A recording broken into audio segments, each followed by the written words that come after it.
ਸੋ ਸਰੋਤਿਓ ਹੁਣ ਆਓ ਆਪਾਂ ਟਰਾਂਸਨੈਸ਼ਨਲ ਬਿੱਲ ਦੇ ਸੰਬੰਧ ਦੇ ਵਿੱਚ ਜੀ। ਆਪਾਂ ਡਿਸਕਸ ਕਰਦੇ ਹਾਂ। ਬਹੁਤ ਸਾਰੇ ਲੋਕਾਂ ਨੂੰ ਇਹਦੇ ਬਾਰੇ ਪਤਾ ਹਜੇ ਵੀ ਨਹੀਂ ਹੋਣਾ। ਤੇ ਬਹੁਤ ਹੀ ਇੰਪੋਰਟੈਂਟ ਮੁੱਦਾ ਆ ਹਰ ਇੱਕ ਪੰਜਾਬੀ ਦੇ ਲਈ, ਨੋ ਮੈਟਰ ਤੁਸੀਂ ਸਿੱਖ ਆ, ਹਿੰਦੂ ਆ, ਮੁਸਲਮਾਨ ਆ, ਕ੍ਰਿਸਚਨ ਆ, ਜਿਹੜੇ ਮਰਜ਼ੀ ਧਰਮ ਨੂੰ ਬਿਲੋਂਗ ਕਰਦੇ ਆ। ਜੀ। ਅਮਰੀਕਾ ਦੇ ਵਿੱਚ ਇੱਕੋ ਇੱਕ ਚੀਜ਼ ਆ ਜਿਹਦੇ ਫਰੀडम ਆਫ ਸਪੀਚ ਆ, ਆਪਾਂ ਦੇਖੀ ਆ, ਹਨਾ। ਹੂੰ, ਹੂੰ। ਤੁਹਾਡੇ ਕੋਲ ਹੱਕ ਆ ਬੋਲਣ ਦਾ। ਜਦੋਂ ਤੁਹਾਨੂੰ ਕੋਈ ਇੰਟੀਮੀਡੇਟ ਕਰੇ, ਤੁਹਾਨੂੰ ਥ੍ਰੈਟ ਕਰੇ, ਤੁਹਾਨੂੰ ਕਹੇ ਵੀ ਵੀਜ਼ਾ ਨਹੀਂ ਦੇਣਾ, ਤੁਹਾਡੇ ਤੋਂ ਐਕਸਟੋਰਸ਼ਨਸ ਹੋਣ, ਤੁਹਾਡੇ ਰਿਸ਼ਤੇਦਾਰਾਂ ਨੂੰ ਜਿੱਥੋਂ ਤੁਸੀਂ ਆਏ ਆ ਉਹਨਾਂ ਮੁਲਕਾਂ 'ਚ ਤੰਗ ਕੀਤਾ ਜਾਵੇ, ਉਹ ਚੀਜ਼ ਜਿਹੜੀ ਆ ਉਹ ਟਰਾਂਸਨੈਸ਼ਨਲ ਰਿਪਰੈਸ਼ਨ ਗਿਣੀ ਜਾਂਦੀ ਹੈਗੀ ਆ।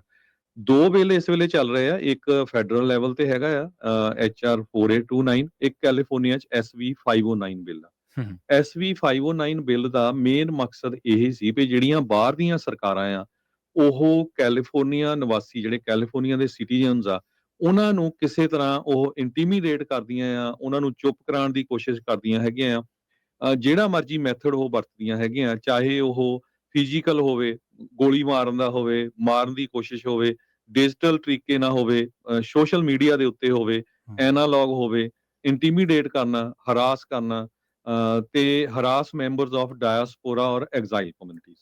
ਸੋ ਇਸ ਨੂੰ ਬਚਾਉਣ ਦੇ ਲਈ ਇਹ ਬਿੱਲ ਜਿਹੜਾ ਆ ਜਸਮੀਤ ਕੌਰ ਬੈਂਸ ਤੇ ਐਨਾ ਕੈਬਰੀਐਲੋ ਇਹ ਲੈ ਕੇ ਆਏ ਸੀ ਕੈਲੀਫੋਰਨੀਆ ਦੀ ਅਸੈਂਬਲੀ ਦੇ ਵਿੱਚ। ਅਸੈਂਬਲੀ 'ਚ ਯੂਨੈਨੀਮਸਲੀ ਪਾਸ ਹੋਇਆ, ਸੈਨੇਟ 'ਚ ਯੂਨੈਨੀਮਸਲੀ ਪਾਸ ਹੋਇਆ, 40 ਦੇ 40 ਸੈਨੇਟਰਸ ਨੇ ਵੋਟ ਪਾਈ ਤੇ ਹੁਣ ਇਹ ਗਵਰਨਰ ਕੋ ਗਿਆ। ਗਵਰਨਰ ਦੇ ਕੋਲ ਜਿਹੜੀਆਂ ਕਈ ਆਰਗੇਨਾਈਜੇਸ਼ਨਸ ਆ ਉਹ ਇਹਦਾ ਬਹੁਤ ਵਿਰੋਧ ਕਰ ਰਹੀਆਂ ਹੈਗੀਆਂ। ਉਹ ਮੈਂ ਸਾਰਾ ਥੋੜਾ ਜਿਹਾ 2 ਮਿੰਟ 'ਚ ਐਕਸਪਲੇਨ ਕਰਦਾ, ਫਿਰ ਹਾਂਜੀ। ਤੁਹਾਡੀਆਂ ਕਾਲਸ ਲਵਾਂਗੇ। ਸੋ ਉਹ ਗਵਰਨਰ ਤੇ ਪ੍ਰੈਸ਼ਰ ਪਾ ਰਹੇ ਵੀ ਇਹ ਬਿੱਲ ਪਾਸ ਨਾ ਹੋਵੇ। ਹੂੰ। ਸੋ ਹੁਣ ਇਸ ਬਿੱਲ ਦੇ ਪਾਸ ਹੋਣ ਦਾ ਮਤਲਬ ਕੀ ਆ ਵੀ ਜੇ ਇਹ ਬਿੱਲ ਪਾਸ ਹੋ ਜਾਂਦਾ, ਜਿਹੜੀ ਕੈਲੀਫੋਰਨੀਆ ਸਟੇਟ ਦੀ ਗਵਰਨਮੈਂਟ ਆ, ਉਹ ਜਿਹੜੀਆਂ ਜਿਹੜੀਆਂ ਸਾਡੀਆਂ ਪੁਲਿਸ ਡਿਪਾਰਟਮੈਂਟਸ ਹੈਗੀਆਂ ਆ, ਉਹਨਾਂ ਨੂੰ ਟ੍ਰੇਨਿੰਗ ਦੇਣਗੀਆਂ ਵੀ ਕਿਸ ਤਰ੍ਹਾਂ ਦੇ ਨਾਲ ਜਿਹੜਾ ਇਹ ਟਰਾਂਸਨੈਸ਼ਨਲ ਆਪਰੇਸ਼ਨ ਹੁੰਦਾ, ਕਿਸ ਤਰ੍ਹਾਂ ਤੁਹਾਡੇ ਨਾਲ ਧੱਕਾ ਹੁੰਦਾ। ਕਾਰਨ ਕੀ ਆ, ਬਹੁਤ ਵਾਰ ਲੋਕ ਸੋਚਦੇ ਹੋਗੇ ਪੰਜਾਬੀ ਰੇਡੀਓ ਵਾਲੇ ਪਤਾ ਨਹੀਂ ਕਾਹਦੇ ਰੌਲਾ ਪਾਈ ਜਾਂਦੇ ਆ, ਹਨਾ। ਜੀ। ਸਾਡੇ ਰੇਡੀਓ ਸਟੇਸ਼ਨ ਤੇ ਬਹੁਤ ਕਾਲਸ ਆਉਂਦੀਆਂ ਵੀ ਭਾਜੀ ਸਾਨੂੰ ਥ੍ਰੈਟ ਆਈ ਆ, ਸਾਤੋਂ ਪੈਸੇ ਮੰਗ ਰਹੇ ਹੈਗੇ ਆ, ਸਾਨੂੰ ਵੀਜ਼ਾ ਨਹੀਂ ਦਿੱਤਾ ਜਾ ਰਿਹਾ, ਵੀ ਤੁਸੀਂ ਪ੍ਰੋਟੈਸਟ ਤੇ ਨਾ ਜਾਇਓ। ਇਦਾਂ ਦੀਆਂ ਬਹੁਤ ਆਉਂਦੀਆਂ। ਜਦੋਂ ਉਹਨਾਂ ਨੂੰ ਕਹਿੰਦੇ ਵੀ ਤੁਸੀਂ FBI ਨੂੰ ਰਿਪੋਰਟ ਕਰੋ, ਉਹ ਕਰਨਾ ਨਹੀਂ ਚਾਹੁੰਦੇ ਹੈਗੇ। ਹੂੰ। ਸੋ ਇਸ ਚੀਜ਼ ਦੇ ਨਾਲ ਪੂਰੇ ਕੈਲੀਫੋਰਨੀਆ ਦੇ ਵਿੱਚ ਜਿੰਨੀਆਂ ਵੀ ਲਾ ਇਨਫੋਰਸਮੈਂਟ ਏਜੰਸੀਜ਼ ਹੈਗੀਆਂ ਆ, ਫੈਡਰਲ ਤੇ ਸਟੇਟ ਲਾ ਇਨਫੋਰਸਮੈਂਟ ਏਜੰਸੀਜ਼, ਉਹਨਾਂ ਨੂੰ ਸਪੈਸ਼ਲਾਈਜ਼ਡ ਟ੍ਰੇਨਿੰਗ ਦਿੱਤੀ ਜਾਊਗੀ ਵੀ ਟਰਾਂਸਨੈਸ਼ਨਲ ਆਪਰੇਸ਼ਨ ਕਿੱਦਾਂ ਹੁੰਦਾ ਹੈਗਾ ਆ। ਇਹ ਇਕੱਲਾ ਇਹ ਨਹੀਂ ਵੀ ਪੰਜਾਬੀਆਂ ਨਾਲ ਹੁੰਦਾ ਜਾਂ ਭਾਰਤੀ ਮੂਲ ਦੇ ਲੋਕਾਂ ਨਾਲ, ਚਾਈਨੀਜ਼, ਈਰਾਨ। ਰਸ਼ੀਅਨ ਮੂਲ ਦੇ, ਯੂਕਰੇਨ, ਸੋ ਬਹੁਤ ਸਾਰੇ ਮੁਲਕ ਹੈ, China, India, Iran. Russia, turkey, Iran, ਹੂੰ। ਇਹ ਸਾਰੇ ਮੁਲਕਾਂ ਸਾਰੇ ਦੇ ਜਿਹੜੇ ਕਰਦੇ ਆ। ਲੋਕ ਆ ਕਿਸ ਤਰ੍ਹਾਂ ਕਰਦੇ ਆ, ਆਪਾਂ ਦੇਖੇ ਸੀ, ਹਨਾ। ਜੀ, ਜੀ। ਤੇ ਇਸ ਚੀਜ਼ ਨੂੰ ਲੈ ਕੇ ਹੁਣ ਇਹ ਬਿੱਲ ਸਾਰਾ ਪਾਸ ਹੋ ਚੁੱਕਾ ਆ ਸਟੇਟ ਦੇ ਵਿੱਚ। ਹੁਣ ਇਹ ਗਵਰਨਰ ਦੇ ਕੋਲ ਜਾਣਾ ਆ, ਗਵਰਨਰ ਨੇ ਜਦੋਂ ਸਾਈਨ ਕਰਨੇ ਆ ਇਹ ਬਿੱਲ ਹੋਣਾ ਆ। ਇਹ ਬਿੱਲ ਉਸ ਟਾਈਮ ਤੇ ਬਣਨਾ ਆ। ਅੱਜ ਵੀ ਜਿਸ ਟਾਈਮ ਆਪਾਂ ਤੁਹਾਡੇ ਨਾਲ ਖਬਰਾਂ ਸਾਂਝੀਆਂ ਕਰ ਰਹੇ ਹਾਂ ਤੇ ਕੈਲੀਫੋਰਨੀਆ ਸਟੇਟ ਕੈਪੀਟਲ ਦੇ ਬਾਹਰ ਪ੍ਰੈਸ ਕਾਨਫਰੰਸ ਹੋ ਰਹੀ ਆ। ਡਾਕਟਰ ਜਸਮੀਤ ਕੌਰ ਬੈਂਸ ਉਸ ਪ੍ਰੈਸ ਕਾਨਫਰੰਸ ਨੂੰ ਐਡਰੈਸ ਕਰ ਰਹੇ ਆ ਤੇ ਆਪਣੇ ਰਾਜਕਨਵੀਰ ਸਿੰਘ ਜੀ ਹੁਣੀ ਉੱਥੇ ਪਹੁੰਚੇ ਹੋਏ ਆ, ਇਸੇ ਕਰਕੇ ਉਹ ਸਾਡੇ ਨਾਲ ਜੁੜੇ ਨਹੀਂ ਸੀ ਇੱਥੇ।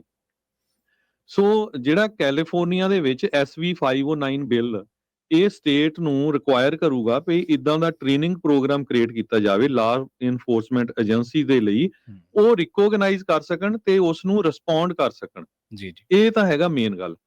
ਦੂਜੀ ਗੱਲ ਆਏ ਵੀ ਬਹੁਤ ਵਾਰ ਲੋਕ ਸੋਚਦੇ ਵੀ ਪਤਾ ਨਹੀਂ ਇਹ ਖਾਲਿਸਤਾਨ ਹੈ। ਇਹਦਾ ਖਾਲਿਸਤਾਨ ਨਾਲ ਇਸ ਬਿੱਲ ਦਾ ਕੋਈ ਲੈਣਾ ਦੇਣਾ ਨਹੀਂ ਹੈ। ਇਹ ਕਲੀਅਰਲੀ ਆਪਾਂ ਪੰਜਾਬੀ ਰੇਡੀਓ USA ਤੋਂ ਕਹਿ ਰਹੇ ਹਾਂ, ਕੋਈ ਖਾਲਿਸਤਾਨ ਨਾਲ ਲੈਣਾ ਦੇਣਾ ਨਹੀਂ। ਨਾ ਹੀ ਇਹਦੇ ਵਿੱਚ ਕੋਈ ਕੰਟਰੀ ਮੈਂਸ਼ਨ ਕੀਤੀ ਗਈ ਆ ਵੀ ਚਾਹੇ ਉਹ ਇੰਡੀਆ ਹੋਵੇ, ਰਸ਼ੀਆ ਹੋਵੇ, ਚਾਈਨਾ ਹੋਵੇ, ਇਰਾਨ ਹੋਵੇ। ਇਹ ਚ ਹੋਊਗਾ ਕੋਈ ਵੀ ਜਿਹੜੀ ਕੰਟਰੀ ਉਹ ਜਾਂ ਉਹਨਾਂ ਦੇ ਏਜੰਟਸ ਜਾਂ ਉਹਨਾਂ ਦੇ ਬੰਦੇ ਥ੍ਰੈਟ ਕਰਦੇ ਆ। ਜੀ, ਬਿਲਕੁਲ। ਸੋ ਥ੍ਰੈਟ ਕਿੱਦਾਂ ਹੁੰਦੀ, ਜਿਹੜਾ ਇਹਦਾ ਵਿਰੋਧ ਕਰ ਰਿਹਾ ਹਿੰਦੂ ਅਮਰੀਕਨ ਆਰਗੇਨਾਈਜੇਸ਼ਨ ਜਿਹੜੀਆਂ ਵਿਰੋਧ ਕਰ ਰਹੀਆਂ। ਹੁਣ ਮੈਂ ਤੁਹਾਨੂੰ ਬਿੱਲ ਐਕਸਪਲੇਨ ਕਰਤਾ ਵੀ ਕੀ ਆ। ਬਿੱਲ ਦਾ ਮਤਲਬ ਇਹ ਆ ਵੀ ਫਰੀडम ਆਫ ਸਪੀਚ ਆ। ਜੇ ਤੁਸੀਂ ਤੁਹਾਡੇ ਨਾਲ ਧੱਕਾ ਹੁੰਦਾ ਕਿਸੇ ਚੀਜ਼ ਦੀ ਵੀ ਜਿਹੜੀ ਗੱਲ ਹੁੰਦੀ ਆ ਤੇ ਉਹਦੇ ਉਲਟ ਜੇ ਉਹ ਬਾਹਰ ਦੀਆਂ ਸਰਕਾਰਾਂ ਤੁਹਾਨੂੰ ਮਾਰਨ ਦੀ ਕੋਸ਼ਿਸ਼ ਕਰਦੀਆਂ, ਧਮਕਾਉਣ ਦੀ ਕੋਸ਼ਿਸ਼ ਕਰਦੀਆਂ ਅਮਰੀਕਨ ਸਿਟੀਜ਼ਨਸ ਨੂੰ, ਉਹਦੇ ਅਗੇਂਸਟ ਜਿਹੜੀ ਆ ਟ੍ਰੇਨਿੰਗ ਹੈਗੀ ਆ। ਹੂੰ। ਹੁਣ ਇਦਾਂ ਹੀ ਇੱਕ ਹਿੰਦੂ ਅਮਰੀਕਨ ਆਰਗੇਨਾਈਜੇਸ਼ਨ ਆ, ਹਿੰਦੂ ਪੈਕਟ ਕਰਕੇ, ਹੂੰ। ਉਹਨਾਂ ਨੇ ਪਟੀਸ਼ਨ ਸਾਈਨ ਕੀਤੀ ਉਹ ਆ ਆਲਰੇਡੀ, ਜਿਹੜੀ ਗਵਰਨਰ ਦੇ ਕੋਲ ਪਹੁੰਚੀ ਆ। ਜੀ, ਜੀ। ਹਜ਼ਾਰਾਂ ਦੀ ਗਿਣਤੀ 'ਚ ਉਹ ਸਾਈਨ ਕਰ ਚੁੱਕੇ ਆ। ਉਹਦਾ ਜਿਹੜਾ ਹੈਡਿੰਗ ਉਹਨੇ ਰੱਖਿਆ stop SV 509 protect free speech and Hindu ਵੌਇਸਿਸ।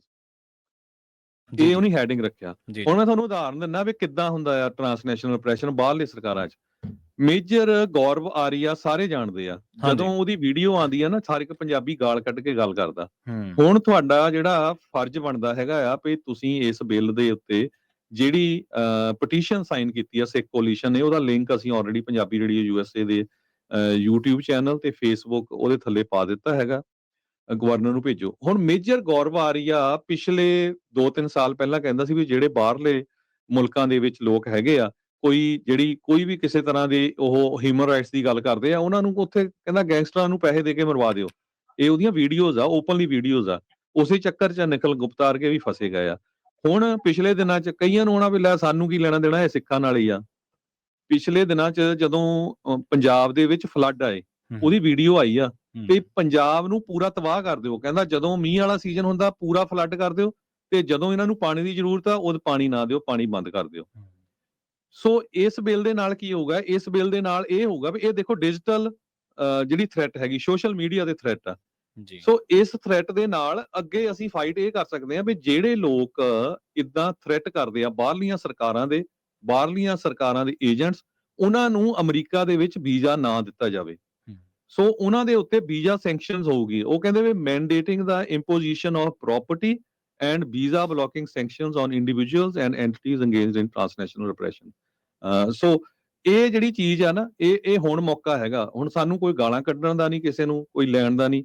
ਪੂਰੀ ਸਰਕਾਰ, ਪੂਰੀ ਸਟੇਟ ਦੀ ਅਸੈਂਬਲੀ ਨਾਲ ਆ, ਪੂਰੀ ਜਿਹੜੀ ਸੈਨੇਟ ਨਾਲ ਆ, ਸਿਰਫ ਗਵਰਨਰ ਦੇ ਕੋਲ ਆ। ਗਵਰਨਰ ਤੋਂ ਸ਼ੱਕ ਸਾਨੂੰ ਇਸ ਕਰਕੇ ਆ, ਪਹਿਲਾਂ 2 ਬਿੱਲ ਇਦਾਂ ਗਵਰਨਰ ਸਾਡੇ ਫੇਲ ਕਰ ਚੁੱਕੇ ਹੈਗੇ ਆ ਤੇ ਉਹਦੇ ਤੇ ਪ੍ਰੈਸ਼ਰ ਬਹੁਤ ਸਾਰਾ ਪਾਇਆ ਜਾ ਰਿਹਾ। Even assembly member Jasmeet Bains ਉਹਨਾਂ ਦੇ ਉੱਤੇ ਵੀ ਬਹੁਤ ਪਾਇਆ ਗਿਆ ਸੀ ਵੀ ਤੁਸੀਂ ਛੱਡੋ ਬਿੱਲ ਨੂੰ, ਇਹ ਕੀ ਕਰਨਾ ਹੈਗਾ। ਸੋ ਹੁਣ ਅੱਜ ਤੋਂ ਹੀ ਸਾਡਾ ਫਰਜ਼ ਕੀ ਬਣਦਾ ਹੈਗਾ ਆ ਵੀ ਹੁਣ ਗਵਰਨਰ ਦੇ ਡੈਸਕ ਤੇ ਆਲਰੇਡੀ ਬਿੱਲ ਪਹੁੰਚ ਚੁੱਕਾ ਹੈਗਾ। ਉਹ ਕਿਸੇ ਟਾਈਮ ਵੀ ਸਾਈਨ ਜਾਂ ਉਹਨੂੰ ਰਿਜੈਕਟ ਕਰ ਸਕਦੇ ਹੈਗੇ ਆ। ਤੇ ਸਾਡਾ ਜਿੰਨੇ ਵੀ ਗੁਰੂ ਘਰ ਹੈਗੇ, ਜਿੰਨੇ ਵੀ ਗੁਰੂ ਘਰਾਂ ਦੀਆਂ ਕਮੇਟੀਆਂ ਆ, ਤੁਹਾਨੂੰ ਕਲੀਅਰ ਹੋ ਗਿਆ ਵੀ ਇਹ ਬਿੱਲ ਦਾ ਮਕਸਦ ਕੀ ਹੈਗਾ। ਕੋਈ ਇਹਦਾ ਖਾਲਿਸਤਾਨ ਨਾਲ ਲੈਣਾ ਦੇਣਾ ਨਹੀਂ ਹੈ। ਬਿਲਕੁਲ ਇਹ ਸਾਡੇ ਜਿਹੜੇ ਸਿਟੀਜ਼ਨਸ ਆ ਉਹਨਾਂ ਦੇ ਰਾਈਟਸ ਤੇ ਹੱਕ ਆ। ਤੁਸੀਂ ਆ ਮੰਨ ਲਓ ਵੀ ਅੱਜ ਅਸੀਂ ਕਹਿੰਦੇ ਵੀ ਸਿੱਖਾਂ ਨਾਲ ਧੱਕਾ ਹੁੰਦਾ, ਹੁਣ ਕੱਲ ਨੂੰ ਤੁਸੀਂ ਕਹਿੰਦੇ ਜੀ ਦੇਖੋ ਸਾਡੇ ਤਾਂ ਪੰਜਾਬੀਆਂ ਨਾਲ ਧੱਕਾ ਹੋ ਗਿਆ, ਖੇਤਾਂ 'ਚ ਫਲੱਡ ਸ਼ਰੇਆਮ ਛੱਡੇ ਆ, ਆਪਾਂ ਨੂੰ ਪਤਾ ਹੀ ਆ ਵੀ ਕਿੱਦਾਂ ਹੋਈ ਆ ਉੱਥੇ। ਦਲਿਤਾਂ ਨਾਲ ਧੱਕਾ ਹੁੰਦਾ, ਕਿਸੇ ਹੋਰ ਨਾਲ ਹੁੰਦਾ। ਸੋ ਸਾਡਾ ਫਰਜ਼ ਬਣਦਾ ਵੀ ਹਰ ਇੱਕ ਪਰਿਵਾਰਕ ਮੈਂਬਰ ਇਸ ਪਟੀਸ਼ਨ ਨੂੰ ਸਾਈਨ ਕਰੇ। ਇਹ ਪਟੀਸ਼ਨ ਨਾ ਤਾਂ ਕੋਈ ਪੈਸੇ ਇਕੱਠੇ ਕਰ ਰਹੀ ਆ ਤੇ ਨਾ ਹੀ ਇਹ ਪਟੀਸ਼ਨ ਦੀ ਜਿਹੜੀ ਇਨਫੋਰਮੇਸ਼ਨ ਆ ਕਿਸੇ ਵੀ ਸਰਕਾਰ ਕੋਲ ਜਾਣੀ ਆ। ਸਿੱਧੇ ਦੀ ਸਿੱਧੀ ਜਿਹੜੀ ਈਮੇਲ ਆ ਇਹ ਗਵਰਨਰ ਦੇ ਕੋਲ ਜਾਣੀ ਆ। ਜੇ ਕੋਈ ਤੁਹਾਨੂੰ ਕਹਿੰਦਾ ਹੈ ਨਾ ਵੀ ਆਹ ਕਰੋ, ਉਹਨੂੰ ਕੋਈ ਪਤਾ ਨਹੀਂ ਹੈ। ਉਹਨੇ ਸਿਰਫ ਤੁਹਾਨੂੰ ਖੋਲ ਕੇ ਦੇ ਦੇਣਾ ਕੰਪਿਊਟਰ ਉੱਤੇ, ਸਾਈਨ ਕਰਕੇ ਤੁਹਾਡੀ ਈਮੇਲ ਹੋਣੀ ਤੇ ਸਿੱਧੀ ਗਵਰਨਰ ਨੂੰ ਜਾਣੀ ਹੈਗੀ ਆ। ਸੋ ਪਹਿਲੀ ਤਾਂ ਬੇਨਤੀ ਇਹ ਆ ਵੀ ਅੱਜ ਤੋਂ ਹੀ ਇਸ ਵੀਕਐਂਡ ਤੋਂ ਜਿੰਨੇ ਵੀ ਕੈਲੀਫੋਰਨੀਆ ਦੇ ਗੁਰੂ ਘਰ ਹੈਗੇ ਆ, ਗੁਰੂ ਘਰਾਂ ਦੇ ਵਿੱਚ ਟੇਬਲ ਲਾਓ, ਕਮੇਟੀਆਂ ਤਾਈਂ ਪਹੁੰਚ ਕਰੋ। ਜੇ ਕਮੇਟੀਆਂ ਨਹੀਂ ਕਰਦੀਆਂ ਆਪ ਕਰੋ। ਇਹ ਕਿਹੜਾ ਕੋਈ ਤੁਸੀਂ ਕ੍ਰਾਈਮ ਕਰ ਰਹੇ ਹੈਗੇ ਆ। ਇਹ ਅਮਰੀਕਨ ਸਿਟੀਜ਼ਨ ਦੀ ਸੇਫਟੀ ਦਾ ਮਸਲਾ ਆ। ਬਿਲਕੁਲ ਠੀਕ ਹੈ ਕਿ ਨਹੀਂ? ਸਿੱਖਾਂ ਨਾਲੋਂ ਵੀ ਪਹਿਲਾਂ ਅਮਰੀਕਨ ਸਿਟੀਜ਼ਨ ਦੀ ਸੇਫਟੀ ਦਾ ਮਸਲਾ। ਸੋ ਸਾਰਿਆਂ ਨੂੰ ਬੇਨਤੀ ਆ ਇਸ ਪਟੀਸ਼ਨ ਤੇ ਜਿੱਥੇ ਵੀ ਹੈਗੇ ਆ ਅੱਜ ਤੋਂ ਹੀ ਸਾਈਨ ਕਰਨੇ ਸ਼ੁਰੂ ਕਰ ਦਿਓ। ਹਜ਼ਾਰਾਂ ਦੀ ਗਿਣਤੀ 'ਚ ਸਾਡੇ ਸਾਈਨ ਹੋਣੇ ਚਾਹੀਦੇ ਤਾਂ ਕਿ ਗਵਰਨਰ ਨੂੰ ਪਤਾ ਹੋਵੇ ਭਾਈ ਐਡੀ ਵੱਡੀ ਜਿਹੜੀ ਕਮਿਊਨਿਟੀ ਆ, ਹੋਰ ਵੀ ਬਹੁਤ ਸਾਰੀਆਂ ਕਮਿਊਨਿਟੀ ਜਿਹੜੀਆਂ ਆ ਉਹ ਸਾਈਨ ਕਰ ਰਹੀਆਂ ਹੈਗੀਆਂ। ਸੋ ਇਹ ਸਾਡੀ ਜਿਹੜੀ ਬੇਨਤੀ ਹੈਗੀ ਆ। ਤੇ ਤੁਸੀਂ ਜਿਹੜੀ ਆ ਕਾਲ ਵੀ ਕਰ ਸਕਦੇ ਹੋ 408-272-5200 ਵੀ ਤੁਸੀਂ ਹੁਣ ਤੱਕ ਕੀ ਕੀਤਾ ਹੈਗਾ, ਪਟੀਸ਼ਨ ਤੇ ਸਾਈਨ ਕੀਤੇ ਆ, ਕਿੰਨੇ ਔਖੇ ਆ ਸਾਈਨ ਕਰਨੇ, ਜਾਂ ਤੁਸੀਂ as a human, as a individual, ਇਨਸਾਨੀਅਤ ਦੇ ਨਾਤੇ ਵੀ ਤੁਸੀਂ ਇਸ ਬਿੱਲ ਨੂੰ ਪਾਸ ਕਰਾਉਣ ਦੇ ਲਈ, ਪਟੀਸ਼ਨ ਤੇ ਸਾਈਨ ਕਰਾਉਣ ਲਈ ਕੀ ਸੇਵਾ ਜਿਹੜੀ ਆ ਕਰੋਗੇ। ਜੀ ਬਿਲਕੁਲ।